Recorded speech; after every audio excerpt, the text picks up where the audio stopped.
16h-19h, Florence Galis, Stéphane Conchon. Et une nuit à la présidence, voilà ce qu'on vous propose. C'est depuis hier soir et jusqu'à samedi au Parvis Saint-Jean. Une pièce de théâtre, une pièce proposée par le TDB, une pièce signée Jean-Louis Martinelli. Cet après-midi, eh bien, on a le plaisir de vous présenter cette pièce grâce à Odile Sankara, l'une des comédiennes présentes sur scène. Bonjour, bienvenue Odile. Bonjour. Merci d'être avec nous cet après-midi. Merci de l'invitation aussi. Une nuit à la présidence. Alors attention, on n'est pas à l'Élysée. Ça ne se passe pas du tout en France. Et d'ailleurs, qui est le président ? Le président, nous venons du Burkina Faso. L'ensemble des comédiens, nous sommes 10 sur le plateau et 8 qui viennent du Burkina. On est parti de notre vécu. Donc forcément, au Burkina, quand on l'a joué, on dit mais on a craché Compaoré, Blaise Compaoré, qui vient de fuir, oui. Qu'on a chassé là précédemment. Et donc on part de là. Mais à la lecture, quand même, le rapport au pouvoir, il est universel dans certains points. On peut voir tous les présidents du monde. Ouais, et pas uniquement des présidents africains. Non, du tout. Ni du Burkina. Ouais. Non, du tout. Ouais. C'est ce qu'on vous a dit quand vous avez eu l'occasion de jouer cette pièce ailleurs ? Tout à fait. Quand on l'a joué à Nanterre, à Mandier, là où on l'a créé, il y a des gens, certains soirs qui disent, mais je voyais bien le président français. Je dis, on n'a pas fait exprès. Si vous lisez ça, voilà, tant mieux. Ça veut dire que nous avons atteint l'objectif. Ouais, ça veut dire que le message dépasse largement la couleur de peau. Alors dans cette nuit, on voit apparaître bien sûr un président, son épouse, la première dame, des artistes qui sont là pour divertir tout le monde et un investisseur occidental un peu blanc. Enfin, c'est le seul blanc d'ailleurs, mais pas très clair dans l'affaire. D'ici, ça ressemble un petit peu à une farce. Tout à fait. On a voulu, dans la démarche de la farce, parce que le sujet, il est difficile. Traiter le politique au théâtre, c'est toujours une gageure. Donc, c'est pour ça qu'on est parti un peu sur la farce. Vous voyez le début du spectacle, la vieille qui arrive avec son poste radio comme au village en train de danser. Et en arrivant, ça donne déjà le ton du spectacle. On est dans la farce. Alors c'est une pièce qui est à la fois drôle, grinçante, surprenante aussi, un regard sans complaisance de l'Afrique sur l'Europe et même sur le monde. Tout à fait. Parce que ce qui nous touche aujourd'hui en Afrique, c'est une satire contre la Banque mondiale et le FMI pour ce qui s'est passé en Afrique par rapport au programme d'ajustement structurel depuis les années 80 qui ont mis à genoux l'économie africaine et qu'on a appliqué à la Grèce et bientôt on va l'appliquer à l'Europe centrale. Et donc on attire l'attention sur les autres parties du monde en disant attention à la Banque mondiale et au FMI pour ces soi-disant programmes qui vont mettre à genoux l'économie des pays. Et donc, c'est pour ça que la lecture, on peut lire tous les autres pays et que ça devient une œuvre universelle. Et au-delà de ça et au-delà de ce message économique, politique, c'est pas très glorieux la façon dont les Africains voient les Occidentaux dans l'affaire. Oui, tout à fait. C'est-à-dire que chacun prend sur la tronche parce que nous-mêmes, dans le spectacle... oui, il y a des échanges parfois qui sont assez virulents entre blancs et africains. Et africains, voilà, notamment la scène entre le blanc, le noir, le blanc, le noir. Cette scène, je la trouve un peu trop forte. Mais c'est la réalité. Parce que le point de vue, ce que chacun pense de l'autre, c'est pas ça, chacun l'histoire, en tout cas par rapport aux pays francophones et la mère patrie coloniale, la France, même si aujourd'hui on n'en est plus là, mais l'histoire est là. C'est-à-dire que chacun a une idée de l'autre qui est parfois basée sur des préjugés. Donc c'est ces préjugés-là que nous, on voulait faire ressortir dans le spectacle. Et du coup, pardonnez-moi le raccourci, mais c'est ni tout noir ni tout blanc à la fin.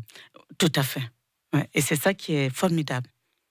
Le metteur en scène est français. On peut parler un petit peu du texte. Qui a écrit le texte ? Alors, le texte, on est parti du film Bamako d'Abderrahmane Sissako. Film d'ailleurs qui avait eu l'unanimité de la critique. Et donc, on a gardé la thématique et on est parti sur des improvisations.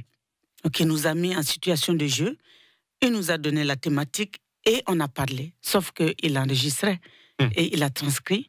et dit, c'est ça le texte. On dit non, nous on a parlé un peu comme dans nos gargotes, dans les débuts de boissons, comme on parle chez nous. Il dit non, mais c'est ce langage-là que je veux. Du coup, il y a une langue du spectacle qui est propre à la démarche.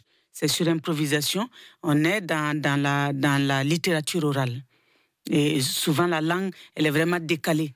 La langue française, elle est un peu décalée là dans ce spectacle, et c'est voulu. Et ça nous permet aussi d'aborder cette thématique qui est grinçante, hein, et donc de parler à tout le monde en portant des gants, sans non plus donner de leçons. C'est pourquoi c'est ni blanc ni noir à la fin, parce qu'il ne s'agit pas de donner des leçons, parce que demain, le monde entier, on sera sur le même pied d'égalité. Et du coup, il y a encore un peu d'improvisation vous gardez la fraîcheur, c'est ça? Vous arrivez à garder l'innocence? Au début des représentations, parce que c'est quand même une parole qui est venue comme ça, des tripes, et même ça a été difficile de nous la réapproprier. Et puis on se donnait des marches comme ça de liberté. Et puis il a dit non, c'est trop risqué. Je veux que vous gardiez quand même le corpus du texte tel que vous l'avez improvisé. Donc on a réappris. Et donc la marge d'improvisation, elle est vraiment très minime. Ça arrive de temps en temps, mais on est vite repris en se disant bon, il ne faut pas qu'on fasse trop d'écart. Donc voilà, c'est quand même écrit maintenant. Odile Sankara, cet après-midi sur France Bleu Bourgogne, dans la route ensemble pour présenter la pièce Une nuit à la présidence, jouée encore ce soir et jusqu'à samedi au TDB. On n'a pas fini de faire le tour des coulisses avec vous, Odile Sankara. Merci de rester avec nous encore un petit peu au chaud, là, sur France Bleu. À tout de suite.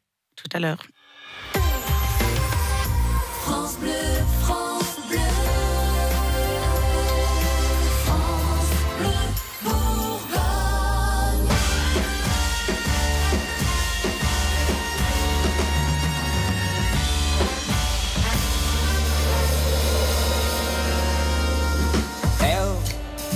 Is for the way you look at me.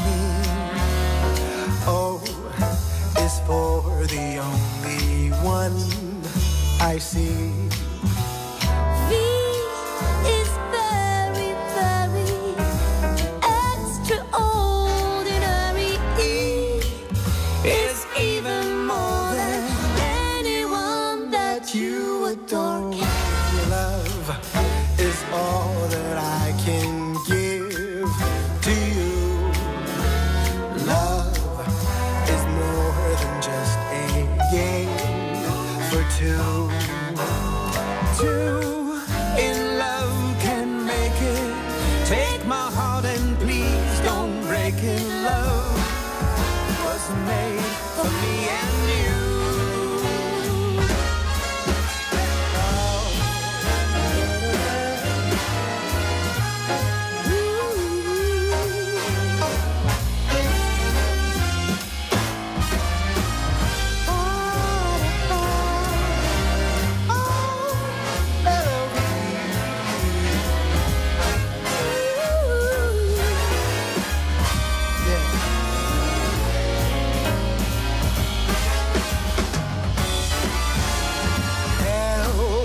Is for the way you look at me.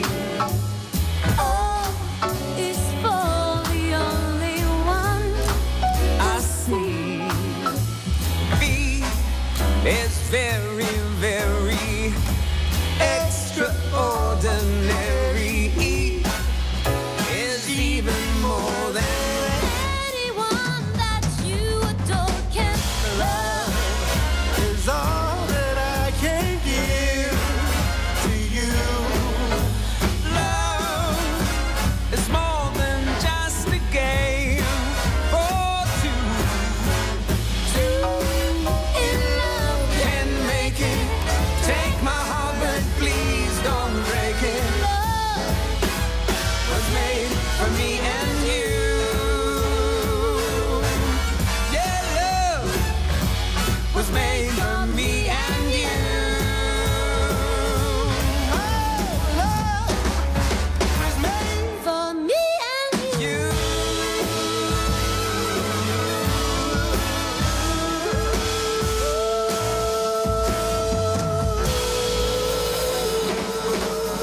C'est France Bleu Bourgogne l'après-midi. Avec les Forever Gentlemen, Love. Jusqu'à 19h, Florence Galis et Stéphane Conchon font la route ensemble. Une nuit à la présidence, c'est depuis hier soir et jusqu'à samedi au Parvis Saint-Jean à Dijon. Odile Sankara est notre invitée ce soir dans La Route Ensemble. Madame la ministre de la Culture, on peut vous appeler comme ça, c'est votre rôle dans la pièce. Tout à fait. Et c'est ça qui est beau au théâtre parce que un soir, on peut être ministre, président et puis le lendemain, être au bord de la route. Donc voilà, j'incarne ce rôle-là. Ministre de la Culture, qui est un personnage réel, Aminata Traoré, qui est au Mali, qui est citoyenne africaine à tel mondialiste connue. Bon, en attendant, c'est pas tout à fait un hasard si vous vous retrouvez à représenter la cause des Africains malmenés dans cette république imaginaire. Parce qu'il faut signaler, Odile Sankara, que vous portez un nom célèbre en Afrique. C'est vrai, c'est vrai. Vous pouvez nous en dire un peu plus ? Oui. On a connu Sankara avec la révolution au Burkina Faso. Là, vous êtes la sœur du président Thomas Sankara, oui. président du Burkina Faso, qui a été assassiné en 1987. Tout à fait. Et du coup, vous avez plutôt choisi le spectacle, le théâtre pour faire passer des messages ? Oui, tout à fait. Parce que moi, je viens aussi d'une culture où la place de la femme n'est pas royale. Hein. Et donc, il y a encore des combats. Vous avez fait des combats, vous avez atteint un certain niveau de l'émancipation de la femme, la place de la femme dans la société, ce qui n'est pas le cas chez nous. Donc, je me dis que par le biais du théâtre, c'est la place idéale pour, en tout cas, exister déjà en tant que femme et puis prendre la parole publiquement et voilà, dire des choses. Vous êtes combien sur scène ? Nous sommes 10 sur le plateau, avec un seul investisseur qui représente les grandes sociétés qu'on connaît aujourd'hui, en tout cas pour nous, Bouygues, Bolloré, Areva, qui sont très présents en Afrique. Oui. Qui sont cités très, très régulièrement. Qui sont bien cités, ouais. En tout cas, on ne porte pas de gants à ce niveau-là, parce que c'est une réalité accablante. Quand on voit Areva, sa présence au Niger, ce que ça fait comme ravage. Donc, on ne porte pas du tout de gants et on y va, franco, quoi. Alors voilà, vous y allez franco en écrivant cette pièce, en la jouant sur place en Afrique. Elle a été jouée ? Nous l'avons jouée au Burkina Faso, chez nous. 2 semaines au mois de février. Ça a été très très bien reçu parce que c'était une période tendue, très pourrie. On savait que ça n'allait pas du tout. Et il y en a qui nous ont dit, mais vous êtes courageux de venir jouer cette pièce-là parce que c'était directement dénoncé. On est le palais présidentiel au Burkina. Donc, mais le public l'a très bien reçu. Et puis les investisseurs occidentaux sont aussi malmenés dans l'affaire. Donc en venant en France, en faisant votre tournée en France, voilà, vous avez le courage de vos opinions. Oui, tout à fait. Oui, exactement. On prend des risques, mais je crois que le théâtre est le lieu idéal pour prendre des risques. Autrement, on ne la prendra jamais.